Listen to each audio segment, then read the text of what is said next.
Bonjour à toutes et à tous et bienvenue dans votre émission de Société, une thématique cette semaine à l'accent québécois puisque nous accueillons sur notre plateau un architecte et un ingénieur de la belle province en visite dans les Vosges pour parler bien évidemment, vous vous en doutez, de bois et plus spécifiquement de la construction bois, l'occasion d'un petit comparatif entre les façons de faire de chaque côté de l'Atlantique. François Lezacker, bonjour. Bonjour. Bienvenue sur ce plateau. Vous n'êtes pas québécois, vous êtes de Gérardmer. Je suis architecte à Gérardmer et je suis spécialisé dans la construction de bois. Voilà. Et à vos côtés, Gaston Boulet, bonjour. Bonjour. Vous êtes architecte oui, à Chicoutimi, au Québec, c'est ça? Chicoutimi, au nord de Québec. Merci d'être sur ce plateau. Pascal Triboulot, bonjour. Bonjour. Directeur de l'ENSTIB. L'ENSTIB, on connaît l'acronyme, mais vous nous le reprécisez? Alors, c'est l'École nationale supérieure des technologies et industries du bois, qui est l'une des 10 écoles d'ingénieurs de la nouvelle université de Lorraine. Et vous êtes Je suis également professeur associé à l'Université du Québec à Chicoutimi. Voilà, donc vous êtes avec vos amis sur le plateau. Absolument. Merci d'être avec nous. Sylvain Ménard, bonjour. Bonjour. Vous êtes ingénieur québécois. Enfin, ingénieur français exerçant au Québec. C'est exactement ça, membre de l'Ordre des ingénieurs et des ingénieurs forestiers au Québec et tout récemment professeur à l'Université du Québec à Chicoutimi. Depuis combien de temps vous êtes installé au Québec? Parce que, précisons que vous avez fait vos études à Épinal. Oui, j'ai fait les études à l'ENSTIB, effectivement. J'ai eu Pascal Triboulot comme professeur et depuis 21 ans maintenant, exerçant ma profession au Québec. Très bien. Merci à tous les quatre d'être sur ce plateau. Donc, on va parler de cette filière bois et puis de ce voyage d'études de nos amis québécois donc, sur notre département. Monsieur Boulet, une petite question toute simple. D'une façon très générale, la forêt au Québec, évidemment, on l'imagine immense. Quels sont, peut-être en quelques chiffres ou une petite description de cette forêt québécoise? Sans être un connaisseur en forêt, on me dit que c'est 5 fois la superficie des forêts de la France. D'accord. Est-ce qu'il y a, on imagine bien sûr la culture bois, la culture forêt au Québec, c'est vraiment une image d'Épinal si je peux me permettre, mais c'est toujours le cas, c'est toujours très prégnant, très important comme culture? C'est une industrie très importante, mais avec de grandes fluctuations. Alors la forêt, c'est aussi les papetières. Les papetières ont un déclin assez important. Quant à la construction, il y a un cycle. Et puis il y a une diversité qui est peut-être manquante. Mais c'est un peu pourquoi on est ici, là, pour essayer d'inculquer cette diversité-là. D'accord. Comment se porte-t-elle cette forêt? Est-ce qu'elle est bien exploitée? Est-ce qu'elle est exploitée à son maximum? Est-ce qu'il y a encore une marge de progression dans l'exploitation de cette forêt québécoise? Ben, comme je vous le disais, je ne suis pas vraiment un forestier, mais ce qu'on me dit, c'est pas exploité de la meilleure façon. Alors, les règles sont en mutation, c'est en train d'évoluer. D'accord. Pascal Triboulot, vous avez observé la forêt québécoise avec attention par rapport à la forêt vosgienne? Oui, moi j'étais un observateur, un étrange comme on dit au Québec, et pendant un an j'ai eu cette chance de pouvoir un peu observer et puis pouvoir dire sans doute des choses en étant un observateur étranger. Et il y a un certain nombre de paradoxes qui existent, et j'imagine que mes amis du Québec ne me contrediront pas sur mes propos, hein, n'est-ce pas Sylvain? Il y a effectivement une forêt qui est 5 fois plus importante que la forêt française, et il y a un niveau d'exploitation qui est à peu près à 50% de l'exploitation française. Donc ce que l'on tire d'un potentiel extrêmement important est relativement faible. Et sur les dernières années qui se sont écoulées, c'est une filière, la filière forêt-bois, qui a vu le nombre de ses actifs, de ses salariés diminuer de manière tout à fait considérable. Les chiffres que j'ai en tête, c'est sur les 100 000 employés à peu près de cette filière-là, 40 000 avaient disparu dans les 5 dernières années. Donc alors, les forestiers québécois font aussi les frais de réorganisation de personnel comme en France avec l'ONF. Ouais, non, c'est pas exactement le même problème. Il y a des tas d'explications à tout ça. Mais pour moi, l'une des explications principales porte sur finalement une utilisation du bois qui s'est cantonnée dans l'utilisation du bois dans ce qu'on appelle le résidentiel, la maison individuelle, et puis peut-être une anticipation sur l'avenir qui a été moins forte qu'en Europe de manière générale, et en France en particulier, sur l'utilisation et le potentiel du matériau dans le non résidentiel. Et c'est entre autres une des raisons de ce voyage que l'on a mis en place entre l'Université du Québec à Chicoutimi et ici l'ENSTIB. Et le bois de construction, évidemment, justement, on va y venir tout au long de cette émission. Gaston Boulet, donc on l'a dit, le bois de construction utilisé de façon très importante dans les maisons particulières. Oui. Pourquoi uniquement les maisons particulières aujourd'hui? au Québec? Je pense que face à l'abondance, on a peut-être manqué un virage, c'est-à-dire la mise en valeur de la ressource. J'avais dit dans une entrevue à Chicoutimi qu'on était comme, on s'était fait dire par le professeur Tribouleau, qu'on était comme une culture de 2 par 4. Alors, il se produit beaucoup de 2 par 4. C'est une technologie... 2 par 4, c'est le format. C'est ça. C'est le format des bouts de bois. Et c'est en pouces. Alors, je comprends que ça ne peut pas vous dire grand-chose, mais... 2 pouces par 4 pouces. C'est ça. C'est l'ossature légère, avec l'isolation entre les colombages. C'est simple, c'est accessible, mais il manque un bout de mise en valeur, effectivement. Et c'est pour ça que le 2 par 4 ne convient pas pour les bâtiments non résidentiels, convient peu. C'est pour ça que les bâtiments non résidentiels sont souvent en acier ou en béton. Puis il y a aussi un problème qu'on soulèvera plus tard, peut-être avec les relations entre les ingénieurs et les architectes. Alors quand on dit non résidentiel, on parle évidemment des bâtiments publics ou des bâtiments industriels. Commerce, industrie. Que ce soit une école ou un collège. Dans les Vosges, on a beaucoup de collèges qui sont fabriqués avec du bois. On réussit à mettre un petit accent de construction en bois lamelé collé dans une école, les gymnases par exemple, les rangs de portée. D'accord. Mais le reste, on n'a pas réussi encore à inculquer.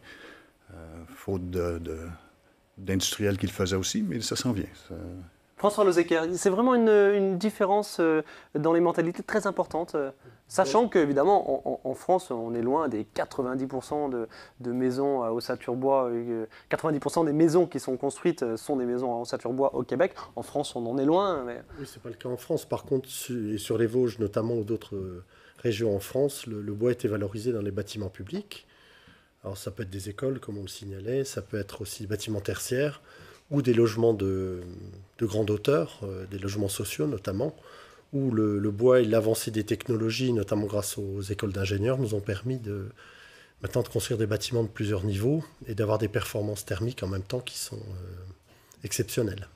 Pascal Tribouleau, sur cette utilisation du bois, cette différence de mentalité, les choses évoluent en France? Les choses sur on va dire les 15 dernières années ont évolué de manière tout à fait considérable. C'est vrai, quand on revient sur le volet lié à la maison individuelle, il y a encore 5 ou 6 ans, le taux de pénétration de la maison en bois dans l'individuel, c'était quoi? C'était moins de 10%. Oui. Et aujourd'hui, sur un département comme les Vosges, on est à pratiquement 20%. Donc il y a eu en quelques années une évolution tout à fait considérable.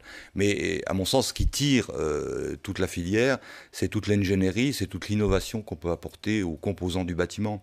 Et à l'exemple des bâtiments que développe François, l'utilisation de panneaux en lamelé collés croisés, panneaux massifs, sont des éléments structuraux qui n'existaient pas sur le marché français il y a encore quelques années et couvrent un potentiel en matière de mise en œuvre qui ne demande qu'à être développé. Et il est fort à parier que ce développement va se poursuivre, bien entendu. D'accord. Et à la différence du Québec, c'est peut-être ça, c'est que dans une situation de confort, comme tu le disais Gaston, on ne s'est pas peut-être suffisamment posé des questions en matière d'innovation sur les produits du bâtiment. Même s'il y a un certain nombre de domaines où l'Amérique du Nord et le Québec en particulier étaient très en avance, je pense aux poutrelles en I ou des choses comme ça, sur lesquelles toi tu as travaillé par exemple.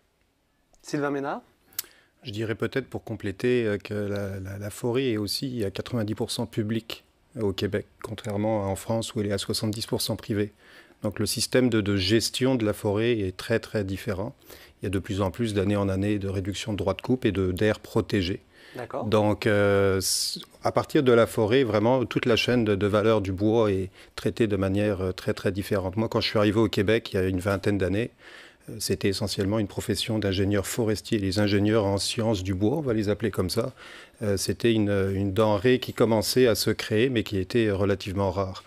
Et de plus en plus, effectivement, la valeur ajoutée du bois se crée et des usines de deuxième et troisième transformation. Donc, ce qui fait qu'actuellement, effectivement, dans le secteur résidentiel, c'est très marquant, plus de 90% de maisons ossature bois. Mais dans le non résidentiel, on parle d'à peu près une présence du matériau bois à 20% seulement du marché. Donc il y a encore un 80% à aller chercher.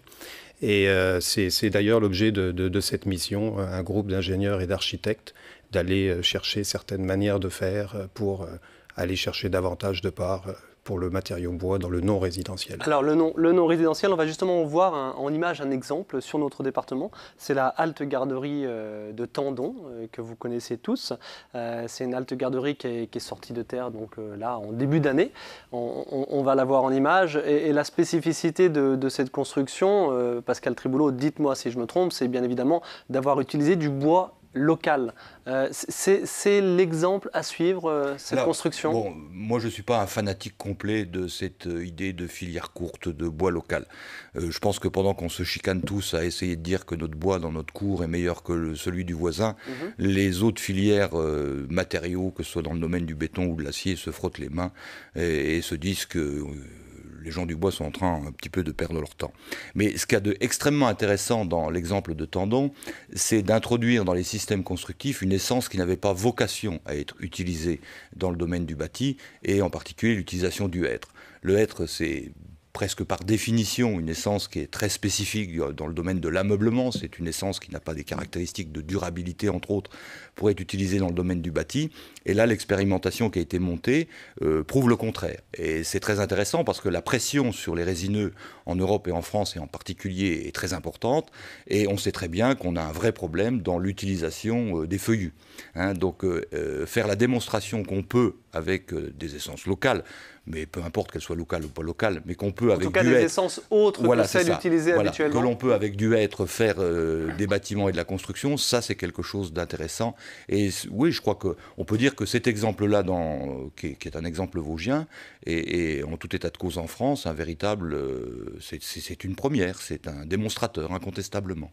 Et précisons des choses qui tombent sous le sens, mais ça vaut quand même le coup de les préciser, c'est que, évidemment, les épicéas, les résineux, c'est sur le massif, et que dans la plaine des Vosges, il y a énormément de feuillus, notamment la forêt de Darnès, c'est une chaîne hêtraie de 8000 hectares. Oui, tout à fait. Donc un potentiel gigantesque. Il y a un potentiel qui est extrêmement important en matière de valorisation des feuillus dans le domaine de la construction, ça c'est très clair.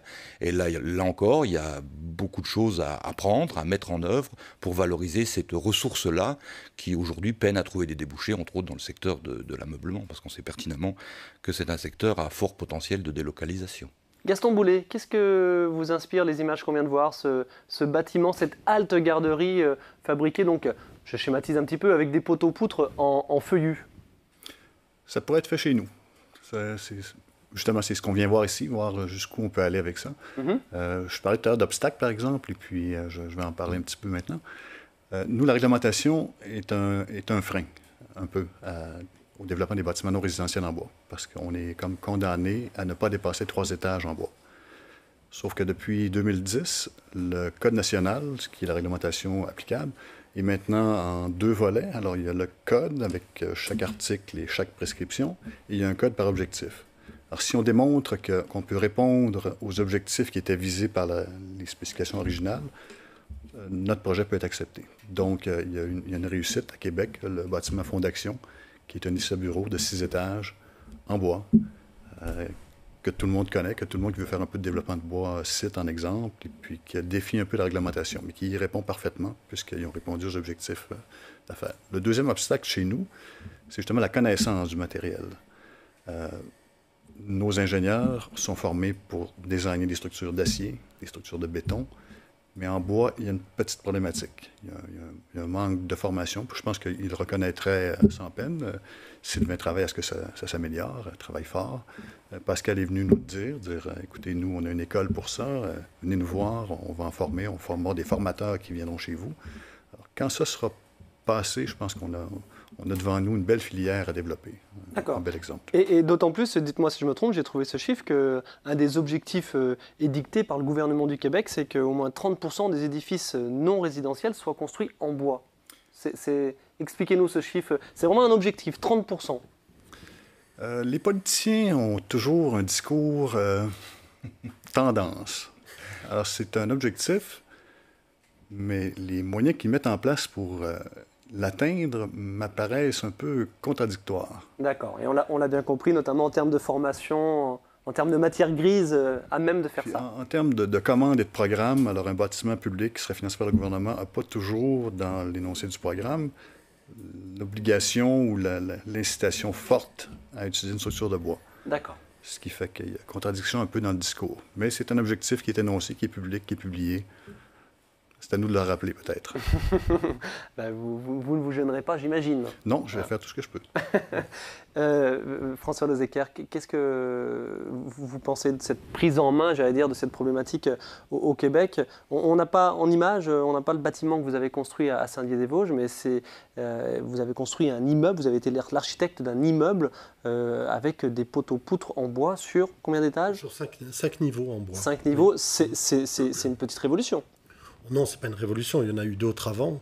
Mais en tout cas, c'était le premier sur notre département. Oui, sur notre département. Bon, il n'y a pas beaucoup de bâtiments de logement de cette hauteur, mais c'était possible d'une part, ce qu'on disait, parce que la filière le permettait, et parce qu'on a pu aussi, au niveau des textes, bien qu'on ait eu quelques difficultés pour tout ce qui est résistance au feu, on a pu contourner un peu les obstacles. Mais c'est un peu pareil, on est quand même pris par des contraintes aussi en France qui nous limitent aujourd'hui encore énormément. Et justement, si je peux me permettre, j'ai aussi le sentiment que la réglementation de la construction va avec les avancées, les évolutions que vous-même, professionnels, vous pouvez proposer. Oui, mais il y a toujours un petit retard au niveau de la partie réglementaire. Bon, elle évolue grâce aussi aux écoles d'ingénieurs. Je suppose que vous faites remonter les informations au niveau du ministère. Mais on est souvent un petit peu contraint par des règles qui ont des référentiels qui sont souvent très anciens, notamment en acoustique. On a été plus bloqués, nous, par les problèmes acoustiques dans le bois, alors que les solutions existent. Elles sont étudiées à l'ENSTIB actuellement sur des projets innovants. Et je crois qu'actuellement, ce qu'il faut espérer, c'est qu'au niveau du législateur, il va y avoir des avancées qui permettent au bois de se développer, de rentrer dans des marchés aussi, pas seulement sur le marché neuf, mais par exemple pour la surélévation d'immeubles existants, sur l'isolation aussi par l'extérieur du patrimoine existant, où la place du bois est très importante. On va voir quelques images d'un projet auquel vous n'avez pas participé, mais qui a été pris en charge par le Toit Vosgien, le bailleur social sur Saint-Dié-des-Vosges. C'est une réhabilitation, voilà, oui, une réhabilitation d'un logement, d'un immeuble de logements sociaux à Raon-l'Étape. Et voilà, on a vu avant, on voit après. Là, le bois a été utilisé au maximum. C'est l'architecte Jean-Luc Schmitt, qui est à Saint-Dié, qui a réalisé cette extension et cette rénovation. C'est un axe de développement aussi intéressant, la rénovation. Très important, parce que notre patrimoine doit être rénové. Il y a un bâtiment des années 50 qui avait un bilan au niveau thermique qui était catastrophique, et là amené au niveau du passif. Donc, oui, et c'est peut-être une des grandes différences en matière de problématiques et d'approche du bois entre la France et le Québec. C'est qu'il y a une particularité de manière générale en Europe, c'est qu'on construit aujourd'hui en ayant un souci permanent en tête, c'est celui de la performance énergétique. Parce que le coût de l'énergie est très élevé. Et le Québec a cette chance inouïe d'avoir l'électricité la moins chère du monde. Donc l'approche par rapport à cet aspect-là des choses est aussi très différente. Sylvain Ménard, vous confirmez? Je confirme tout à fait. Ces problématiques d'économie d'énergie, elles sont beaucoup moins prégnantes au quotidien au Québec? Effectivement, la notion de performance énergétique, d'ailleurs on assistait à une conférence ce matin où tout le monde ouvrait grand les yeux. Les enjeux ne sont absolument pas les mêmes au Québec. Donc je pense que c'est un des paramètres qui a fait que le bois dans le non résidentiel a eu un essor pas mal plus important en France qu'au Québec. Il faut dire aussi que c'est une forêt qui est une forêt mélangée de résineux et de feuillus. Puis l'essence de bois privilégiée qu'on utilise en structure, c'est l'épinette noire, qui est une essence qui fait partie de la forêt boréale à croissance très lente. Donc je parlais de la forêt publique, d'une essence à croissance très lente, d'enjeux de performance énergétique totalement différents, ce qui fait que l'essor, effectivement, ne s'est pas fait aussi rapidement. Mais les conditions sont maintenant, je dirais, réunies. L'année 2013 va être pour moi un tournant du bois dans la structure non résidentielle au Québec. On a maintenant des centres de formation, des formations, que ce soit en formation continue en entreprise avec le Sésame, des centres de promotion du bois avec Sécobois, des organismes universitaires que je viens de rejoindre pour former nos ingénieurs en génie civil, non pas seulement sur le béton et l'acier, mais que le bois soit traité de façon équivalente aux autres matériaux. Des outils de calcul qui ont maintenant des modules bois et puis qui correspondent parfaitement à nos besoins. Et pour aller dans le sens de mon ami Gaston, une réglementation où maintenant tout le monde est conscient qu'elle doit évoluer. de façon à ce que l'on puisse faire des multi-étages effectivement en bois. Donc il y a je dirais une vague de surf qui est en train d'arriver, puis on est dessus et la tendance vient. Et d'ailleurs, le gouvernement devrait normalement en 2013 sortir une charte bois. Je sais que dans les Vosges, une charte bois, c'est quelque chose qui existe depuis longtemps, mais on est rendu à cette étape-là au Québec. Donc tous les instituts actuellement, on converge vers le même objectif. Et pour moi, c'est en 2013 que ça va se passer. Et la mission est vraiment un point culminant qui va permettre de continuer ces efforts-là. D'accord, pardon. Pour rester sur l'utilisation, la dernière utilisation de ce bois, on a aussi le bois énergie, évidemment. Pascal Triboul a précisé que l'énergie au Québec coûte peu. Le bois énergie, le bois de trituration pour les chaufferies bois, etc., c'est développé ou assez confidentiel encore? Ça reste encore marginal. Ça existe. Il y a des usines qui se chauffent entièrement à partir des résidus bois. Au niveau résidentiel, le bois de chauffage est, je dirais, encore largement utilisé, que ce soit comme chauffage principal en hiver ou chauffage d'appoint. Parce qu'on a vécu en 86 la tempête du verglas qui a fait que les gens ont été conscientisés que l'électricité ne pouvait pas toujours suffire à tous nos besoins. Et quand il n'y en a plus... les gens se retrouvent à mettre plusieurs couches de vêtements et à avoir de la difficulté à faire leur propre cuisine. Donc les gens se sont rééquipés de poêles à bois comme chauffage d'appoint. Mais il reste que ça n'a absolument pas les dimensions que ça a actuellement en Europe. Puis ça, c'est aussi une tendance qui fait partie de la nouvelle culture, je dirais, du bois qui s'en vient au Québec, là. Très bien.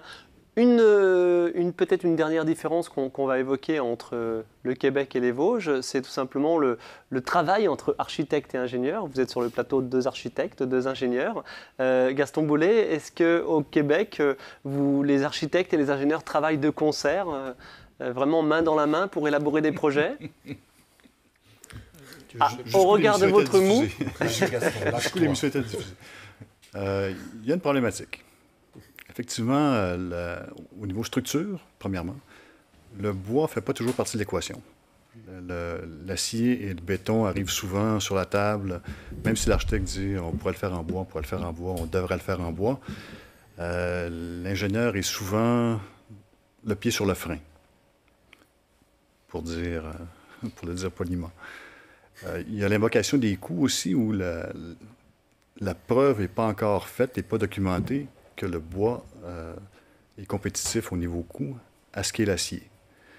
Mais à ce niveau-là, on pourrait se dire qu'il peut y avoir un dumping de l'acier qui se dit le bois va mourir, on va rester à l'acier. Alors les prix peuvent être artificiellement bas sans qu'on le veuille. Mais la formation est manquante aussi. Alors l'ingénieur, je le comprends, c'est humain, doit avoir une performance économique aussi. Si en acier, les tables sont disponibles, les tables de calcul, c'est relativement facile, je pense qu'il n'y a pas l'intention de nous suivre dans notre aventure vers le bois. Mais on y travaille. Sylvain est là pour les représenter. Il y a quelques ingénieurs avec nous, les gens de Secobois dans la mission, qui vont diffuser l'affaire. Et je pense que si la connaissance du matériel est là, on pourra faire de grands pas. D'accord. François Lezecker, en France aussi, on a du travail sur ce plan-là. Oui, mais enfin, sur le décloisonnement architecte-ingénieur. Oui, mais là, je pense qu'il y a des efforts qui ont été faits depuis une dizaine d'années. Mais il y a encore une belle marge de progression. Il y a une marge de progression, mais on a la chance déjà d'avoir une pépinière d'ingénieurs à Épinal, donc c'est important, parce qu'elle est venue alimenter les bureaux d'études des entreprises et des bureaux d'études indépendants. Donc aujourd'hui, on n'a pas de problème pour travailler avec des ingénieurs. Je veux dire, les ingénieurs structure bois sont présents et nous aident dans nos projets. Il n'y a pas de manque à ce niveau-là. D'accord. Sylvain Ménard, Pascal Triboulot, je vous en prie. Je crois que là, c'est un vrai problème et une vraie différence entre le Québec et la France. Ce relationnel et ce travail collectif entre l'ingénierie et l'architecture. Au Québec, j'avais utilisé quelques images, je disais que vous fonctionniez en silo. C'est-à-dire que les architectes travaillent d'un côté et puis finalement ils demandent poliment à l'ingénieur s'ils ont le droit de faire ce dont ils ont rêvé. Alors qu'en France, c'est un peu différent. En France, c'est l'architecte qui pilote et il demande à l'ingénieur de faire en sorte que son rêve soit possible. D'exécuter. Voilà, c'est ça. Et il y en a un qui est au service de l'autre et c'est un peu inversé entre le Québec et la France.